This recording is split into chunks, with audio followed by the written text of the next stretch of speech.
A millionaire cowboy pretended to be poor to find a wife. Only the quietest woman proved her love. Elias Stone had spent years wondering whether love could survive the truth about money. That was why, on the hottest morning of the summer, the richest rancher in Arizona stood in the middle of a dusty road dressed like a man who had lost everything. His boots were cracked. His shirt was torn at one shoulder. Dust clung to his face and neck. The fine watch he once wore was gone. His clean-cut coat was gone. Even his horse was gone. He had left it all behind on purpose, choosing to walk into the town of Dry Creek looking like a drifter no decent woman would notice twice. He wanted to know what was real. That was the dangerous part. A man could lose money and make it back. He could lose cattle, land, reputation, and build again. But once he learned the truth about how people looked at him when the money was stripped away, there was no easy way to forget it. Two women in silk dresses stood outside the general store fanning themselves beneath bright parasols. Their cheeks were powdered. Their gloves were spotless.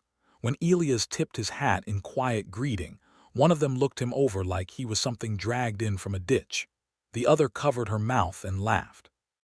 "He smells like he crawled out of a hog pen," she said loud enough for him to hear. Neither woman bothered lowering her voice. Neither apologized. Elias did not stop. He did not answer. He just kept walking with his hands loose at his sides and his eyes on the far end of the road. He had heard worse things from better-dressed people. Still, the words stayed with him. Not because they hurt him, because they told him exactly what he had come to learn. At the edge of town stood a small, weathered building that looked like it had been forgotten by everyone except the wind. Its porch leaned badly. One shutter hung crooked. A faded sign above the door read, "Way Station. Water 1 cent, rest 5 cents. Beside the porch, a woman knelt in the dirt near a row of tomato plants that looked half dead already. Her gray hair was pinned back simply. Her dress was old calico, washed so many times it had nearly lost its color. She was thin but not weak-looking, tired maybe, worn by life but steady. She looked up when Elias stopped at the gate. "You need something?" she asked. Her voice was plain, not warm, not cold, just honest. "Water," he said, "if you've got some." "Got a penny?" "No, ma'am." She studied him for a long moment, her eyes moving over the torn shirt, the worn boots, the dust, the hunger he had not bothered to hide. Then she stood and went inside without another word. Elias waited. He told himself that was his answer. A minute passed, then another. Just as he was about to turn away, the door opened again. The woman came out carrying a dented tin cup filled all the way to the top. She held it out. "Drink." Elias took the cup carefully and drank every drop. The water tasted of iron and earth and something else he had not expected to find in Dry Creek. Kindness. He handed the cup back. The woman wiped the rim on her apron and looked at him again. "You any good with your hands?" Elias almost laughed at the question. There had been a time when his hands signed contracts worth more than most men would see in 10 lifetimes. There had also been a time before that when those same hands had built fences, hauled hay, and broken colts on his father's land. "I can work," he said. "Fences, ditches, whatever needs doing." She glanced at his boots. "You dig like a man who hasn't held a shovel in 15 years. That stopped him. She was right. He had not taken 3 steps onto her land, and already she had seen something truer than most people ever had. She opened the door wider. "Supper, in an hour." That was all, no questions, no suspicion spoken aloud. No pretty smile put on for show. Just a simple choice made by a woman who did not have much and still had enough decency to feed a stranger. Inside, the place was clean but bare.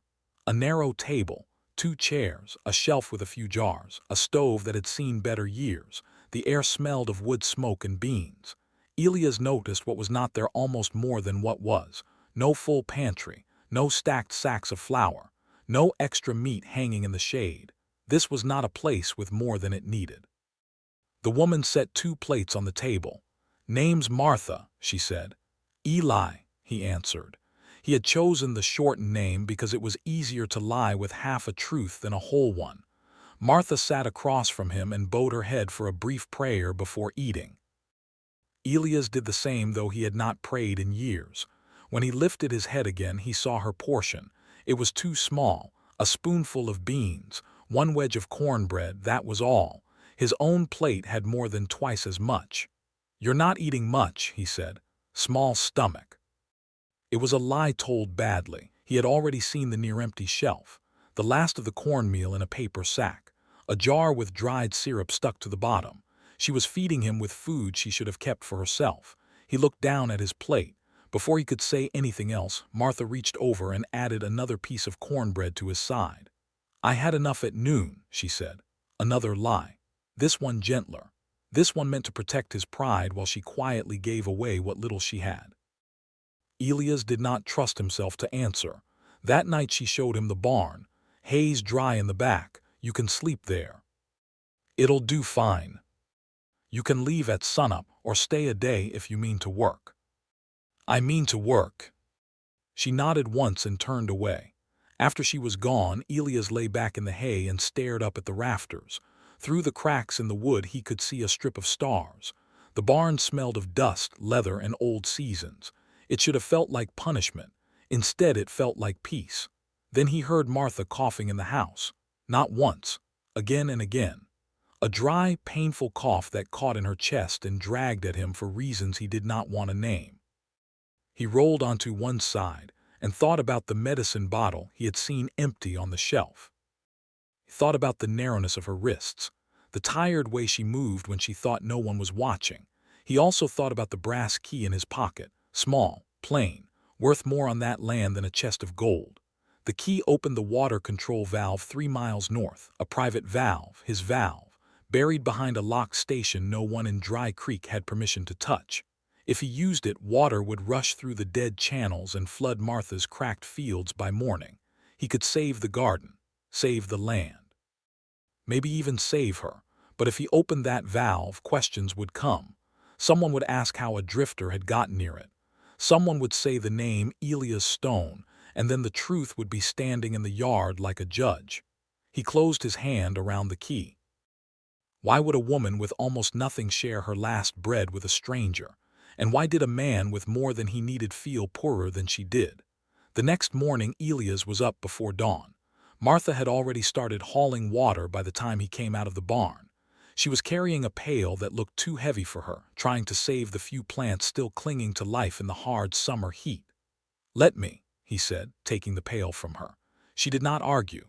Together they worked through the morning. The land was in bad shape.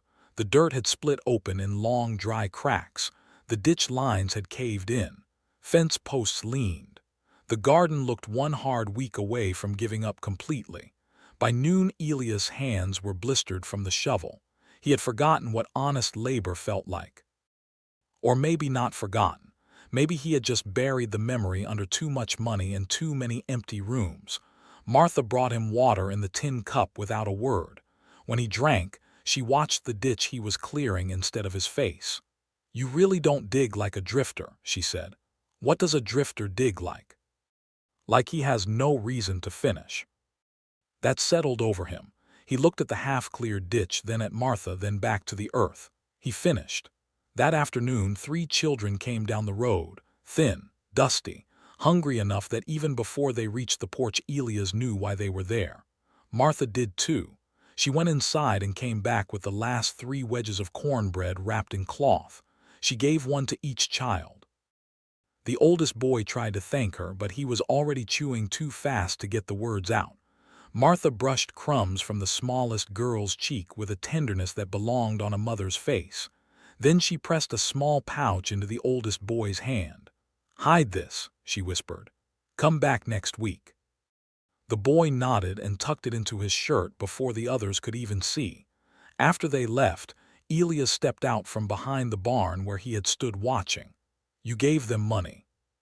Martha shaded her eyes against the light. "Not enough to matter." "It mattered to them." She shrugged. "Children ought to eat." That was the last bread in the house. "I know."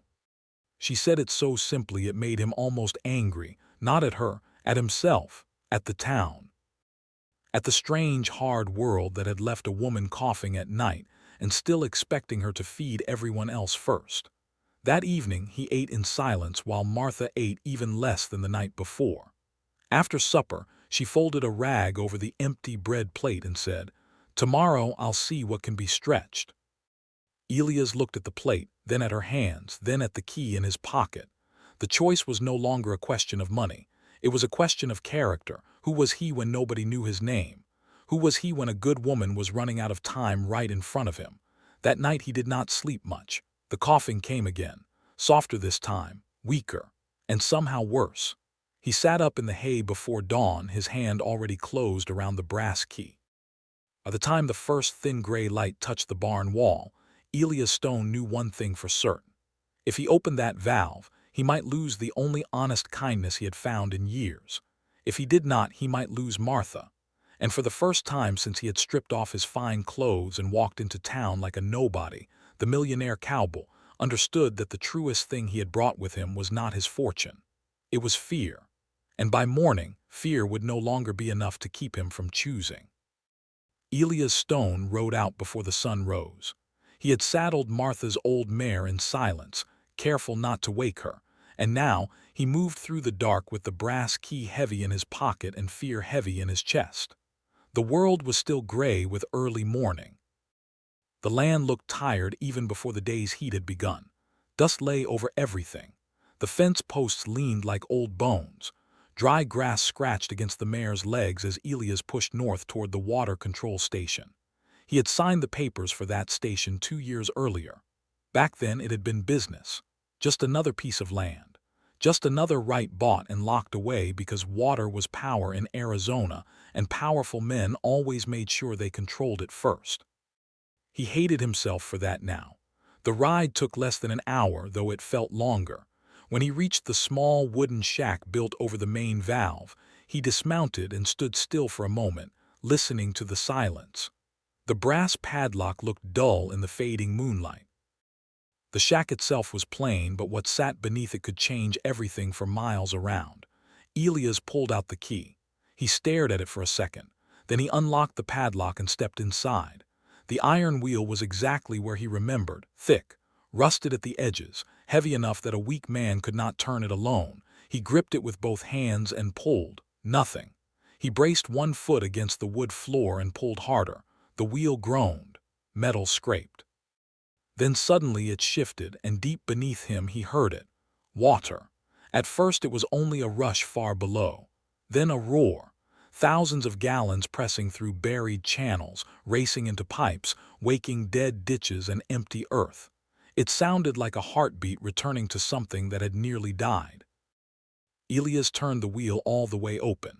When he was done, he stood there breathing hard, one hand still on the iron, his heart pounding like he had just done something holy or unforgivable.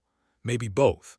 He locked the shack, mounted the mare, and rode back before the first real light touched the horizon. By the time Martha stepped out of the house, Elias was in the barn pretending to sleep. He heard the screen door creak. Then he heard her stop walking. Then he heard the sound that made all of it real. Water. It moved through the ditches with a soft, rushing sound like life itself had found the land again. Martha gasped. A second later he heard her running. Elias rose and stepped out of the barn, rubbing one hand over his face like a man just waking. Martha was kneeling beside the nearest channel, both hands in the stream, staring at it as if she did not trust her own eyes. "Eli," she breathed. "Look." He walked over slowly and looked down. The water was clear and cold. It moved through the ditch like silver in the morning light. "Maybe the spring broke loose somewhere," he said. Martha did not answer right away. She lifted her hands from the water and watched it run down her wrists. There were tears on her face, but she did not wipe them away. Then she looked at him. A long look. A careful one, as if she was listening for something under his words. But all she said was, "We need to guide it before it floods the lower rows." And just like that, the day began. They worked without stopping. Martha shaped fresh channels with a hoe while Elias moved stones, cleared blockages, and widened the old ditches that had caved in months before. By noon, the thirsty ground had started to soften. By afternoon, the garden looked less like a graveyard and more like a place that might still choose life. The tomato plants, which had drooped gray and defeated just the day before, stood a little straighter. Squash leaves lifted. The dry rose darkened as the water spread. That evening, Elias returned to the barn and found a folded stack of clean clothes on the hay bale where he slept. His shirt had been washed, his socks had been mended, and on top of the pile lay a handkerchief carefully sewn with a faded blue letter M in one corner. He held it a long time. Martha had not said thank you. She had not asked questions, but the handkerchief said enough. The days that followed settled into something quieter and deeper than either of them named. Elias worked from morning until sundown. He rebuilt one side of the chicken coop, reset the back fence, and widened the irrigation channels until water reached every row of the field. Martha cooked, watered, weeded, and coughed less now that the dust was no longer rising so hard around the house. The children came again that week. This time Martha had enough beans to feed them a proper meal and enough flour to bake fresh cornbread. Elias watched from the porch as the smallest girl laughed with crumbs on her chin, and the oldest boy tried to act older than he was. Martha still slipped coins into the boy's hand when he left. Elias noticed. "So did she. I know what that look means," she said when the children had gone. "What look?" "The one that thinks I ought to keep more for myself." "You ought to." She brushed flour from her hands. "And if I do, who feeds them?" Elias had no answer to that. That was the trouble with Martha. Every time he thought he understood kindness, she made it look larger than he had imagined. 2 weeks after the water came, a rider appeared on the road. Elias was knee-deep in a ditch when he heard the horse. He looked up and saw a man in a clean vest and polished boots slowing in front of the house. The rider sat straight in the saddle and carried himself like a man who worked for money, not with his hands. Martha stepped onto the porch and shaded her eyes. "Help you?" "Yes, ma'am," the rider said. "Name is Tom Hadley. I manage the Stone Ranch. I'm looking for Mr. Elias Stone. His lawyer said he might be traveling through this region." Elias' whole body went cold. He turned his back fast and kept both hands on the shovel, though his grip tightened so hard it hurt. Martha glanced toward him, then back to Hadley. "What does he look like?" Hadley gave a short laugh.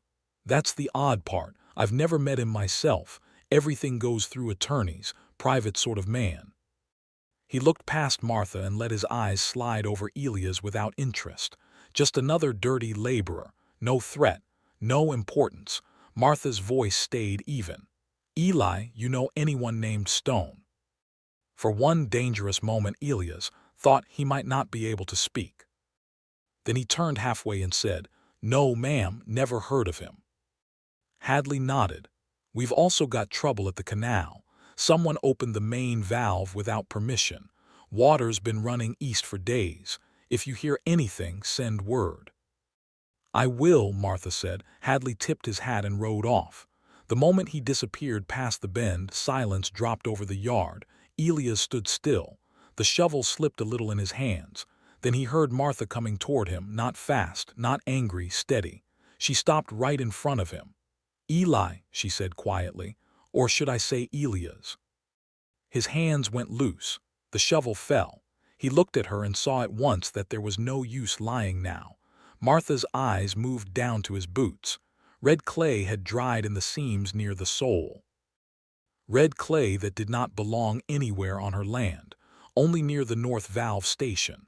"I saw that mud yesterday," she said, "when you came back before dawn." He opened his mouth. Nothing came out. Her voice did not rise. That made it worse. "You're Stone." He swallowed. "Yes." "All this time?" "Yes." "The money, the ranch, the lawyers, the power to turn water on and off like God himself." Her face tightened. "And you came here dressed like a beggar." "It wasn't meant to mock you." "Then what was it meant to do?" The question cut straight through him. He looked down once, then back at her. "I wanted to know if anyone could care about me without knowing what I owned." Martha stared at him like he had spoken in another language. "So I was a test." "No." "Yes," she said, and now hurt broke through the calm in her voice. "A test. The widow with the empty cupboard. The woman with just enough bread for herself and still foolish enough to share it. Martha, did you go back to your lawyers laughing at me? His head jerked up. No. Did you pity me? No. Then what did you do, Elias? He had no shield left, no good answer, only the truth. I watched you give away your last food. I watched you feed children before yourself. I watched you work while you were sick, and every day I hated myself more for lying. Her eyes shone suddenly, but she refused to let the tears fall. You lied to me every single day. I know. You let me trust you. I know. You sat at my table, drank from my cup, slept in my barn while hiding the one thing that mattered most. He stepped toward her. I opened that valve because I couldn't stand seeing you lose everything. That doesn't make the lie smaller. No, he said quietly, it does. For a moment neither of them moved. The water still ran through the ditches. The garden still breathed green and alive around them. The air smelled like wet soil and sun, but none of it mattered now. Martha stepped back once, then again. Leave, she said. His chest tightened. Martha. Leave. She turned and walked into the house.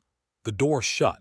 The latch clicked, and Elias Stone stood alone in the yard, surrounded by the life he had helped save and the truth that had just destroyed the only honest thing he had found in years. That night he sat in the barn holding the dented tin cup in both hands. It still had the small dent near the base where her fingers always rested. It still smelled faintly of iron and fresh water. And for the first time since he had put on torn boots and dust-covered clothes, Elias understood that he had not been pretending because he wanted to be poor. He had been pretending because he was afraid. Afraid that if a woman knew the truth about him, she would see only the money. Now Martha knew the truth, and she had seen something worse. The lie. Morning would come, and with it he would have to decide whether a man who had broken trust had any right to stay and try to earn back what he had lost. Morning came slow over Martha's land. The sky turned pale above the fields, and the fresh water still moved through the ditches with that soft, steady sound that had once felt like hope. Now it sounded different to Elias, not false, not ruined, but no longer simple. He had not slept. He had spent the whole night in the barn with Martha's tin cup in his hands, turning it over and over like a man studying evidence against himself. The cup still held the shape of her kindness, the dent near the base. The thin handle bent just a little to one side. A poor woman's cup, a useful thing, a plain thing, and somehow worth more to him than half the silver in Santa Fe. When the sun finally touched the far fence line, Elias rose from the hay and stepped outside. The house was quiet. No smoke yet from the stove. No sound of Martha moving on the porch.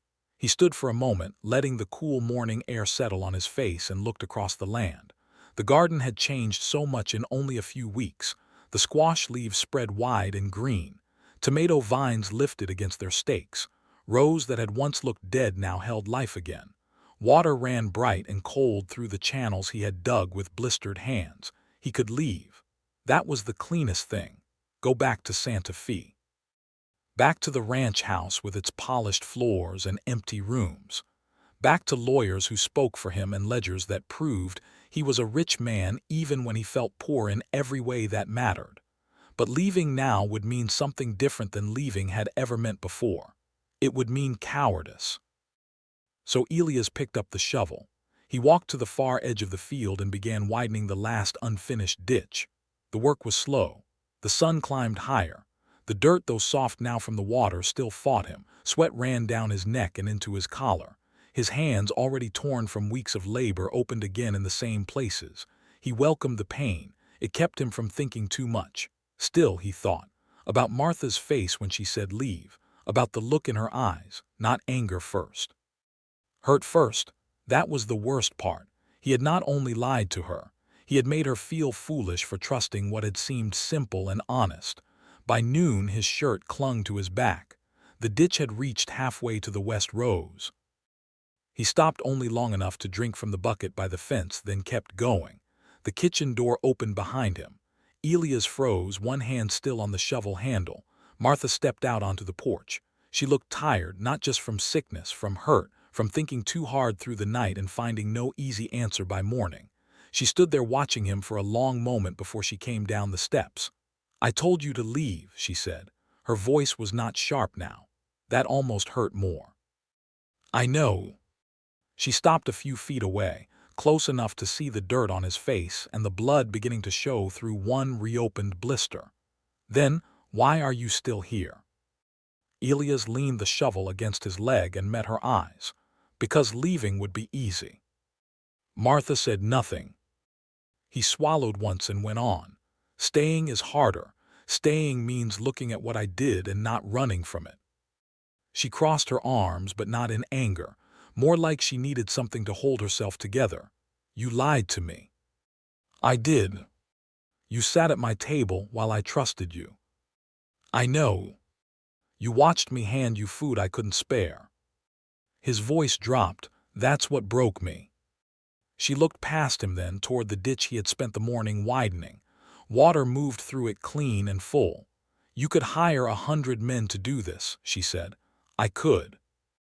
"Then why are you doing it yourself?" Elias looked at his hands, the raw palms, the caked dirt in the lines of his skin, the marks of work he had once been proud of and later paid others to do in his place. "Because I didn't want 100 men," he said quietly.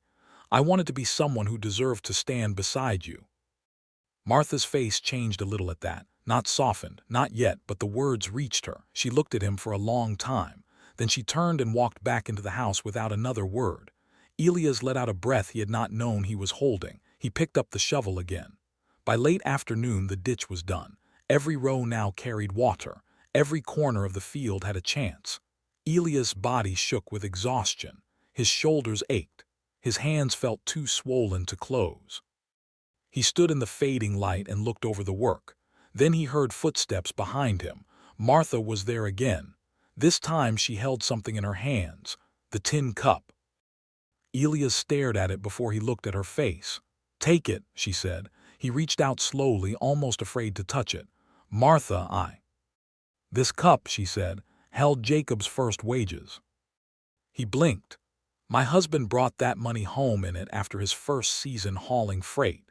He told me a man's character shows most clearly in what he does when nobody is watching." Her voice stayed steady, but there was history in it now. Love, loss, the weight of a whole life lived plain and honest. She stepped closer and placed the cup in his hands. "You worked all day knowing I wanted you gone, knowing I might never forgive you. That tells me something." Elias looked down at the cup, his throat tight. "I'm not asking you to forgive me," he said. "I'm asking for the chance to earn it." Martha did not answer right away. Instead, she walked to the edge of the ditch, bent down and dipped the cup into the fresh water. Then she held it out to him. "Drink." He took the cup and drank. The water was cold, clean, honest. When he lowered the cup, Martha was watching him with tired eyes that held less hurt than the day before. "Keep it tonight," she said. "See if Jacob was right." Then she turned and went back inside. That was not forgiveness, but it was not the end either. So Elias stayed. A week passed, then another, then a month. He fixed fences that had leaned for years. He rebuilt the chicken coop after finding where the old wood had rotted through. He chopped enough wood for the cool nights ahead and patched the sagging porch where one board gave under Martha's step. He mended a gate, cleared stones from the lower field, strengthened the ditch walls so the water would hold steady even after hard sun. Martha did not speak much at first, but every evening there were 2 plates on the table. Every morning clean work cloths waited folded by the wash basin. The silence between them slowly changed shape. It stopped being punishment. It became something gentler, careful, watchful, healing. One evening after supper, Martha set a small jar of salve near his elbow without a word. Elias looked down at it. "For your hands?" he asked. "For the man attached to them," she said. He almost smiled. By the second month she coughed less. That mattered to him more than he could say. The children still came each week. Now there was bread for them and beans, and once even slices of squash cooked soft in a pan. Martha still slipped coins into the oldest boy's hand, though now Elias added a few without telling her. She noticed anyway. "You think I don't see what you're doing?" "I hoped you might not." Her mouth twitched at that. It was not quite a smile, but it stayed with him the rest of the day. Summer began to lean toward fall. The evenings cooled. The garden grew thick and full. The land that had once looked half dead now looked almost generous. One sunset, Elias stood at the edge of the porch and watched Martha pin laundry while light turned the field gold. He realized then that he no longer feared her knowing who he was. He feared only that he had waited too long to tell her who he had become. A few days later he asked, "Will you walk with me?" Martha looked up from shelling beans on the porch. "Where?" "Up the hill." She studied him, then set the bowl aside. The hill behind the house was not high, but from the top of it the whole property could be seen. The garden rose, the glimmering water in the channels, the patched roof, the fence line straightening under the evening light. They climbed slowly. At the crest the land opened below them in gold and green. Martha stood still for a long moment. "It's beautiful," she whispered. "Yes," Elias said, but he was looking at her. He reached into his pocket and pulled out the tin cup. Inside it lay a ring. Old copper gold, warm in color, worn by time, simple and strong. Martha's breath caught. Elias held the cup between both hands like something holy. "My mother wore this her whole life," he said. "It's the only thing I own that money never touched." Martha looked from the ring to his face. He went on, because if he stopped now he might never begin again. "I'm not asking you as Elias Stone the rancher. I'm asking as the man who worked your land, drank from your cup, and learned too late what honesty was worth." Her fingers trembled as she reached toward the ring but did not yet take it. "You know how old I am," she said softly. "I do. You know I'm not some fresh young thing men turn their heads for. I know. You know I'm sick some days." Elias took one step closer. "I know all of it, and none of it changes what I want." Martha looked down at the ring again. The evening wind moved a strand of gray hair across her cheek. "What do you want?" He answered with the plainest truth he had. "You." The words seemed to settle between them and around them, as if even the hill and the fields below had gone quiet to hear it. "I want the life we built here with our hands," he said. "I want the hard days, too. I want supper at your table and work beside you and mornings that start with the sound of your steps on the porch. I want to stop being a man who tests love and become a man who earns it." Tears filled Martha's eyes, but this time she did not turn away from them. Very carefully, she lifted the ring from the cup. Then she slipped it onto her finger. Elias could not breathe for a moment. Martha looked at the ring, then at him, then back toward the house. "Wait here," she said softly. She walked down the slope and disappeared inside. When she came back, she was carrying a clay jug.